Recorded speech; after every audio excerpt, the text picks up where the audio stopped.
పాకిస్తాన్తో ఉద్రిక్తతల నేపథ్యంలో air India కీలక ప్రకటన చేసింది. సరిహద్దు ప్రాంతాలకు సర్వీసులను నిలిపివేసింది ఎయిర్ ఇండియా. జమ్మూ, శ్రీనగర్, లేహ్, జోధ్పూర్, అమృత్సర్, చండీగఢ్, భుజ్, జామ్నగర్, రాజ్కోట్కు ఎయిర్ ఇండియా సర్వీసులను రద్దు చేసింది.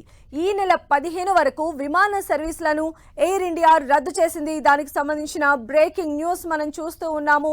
ఎయిర్ ఇండియా ఒక కీలకమైనటువంటి డెసిషన్ తీసుకుంది. పాకిస్తాన్తో భారత్ ఉద్రిక్త పరిస్థితుల నేపథ్యంలో ఈ కీలక ప్రకటనను వెలువరించింది. సరిహద్దు ప్రాంతాలకు ఎయిర్ ఇండియా సర్వీసులను నిలిపివేయడం జరిగింది. మెయిన్గా జమ్మూ, శ్రీనగర్, లేహ్, జోధ్పూర్, అమృత్సర్, చండీగఢ్, భుజ్, జామ్నగర్, రాజ్కోట్ కూడా ఎయిర్ ఇండియా సర్వీసులన్నీ కూడా రద్దు చేసినట్లుగా ప్రకటించారు. అయితే ఈ రద్దు ఈ నెల 15 వరకు కూడా ఉంటుందని ఎయిర్ ఇండియా స్పష్టం చేసింది.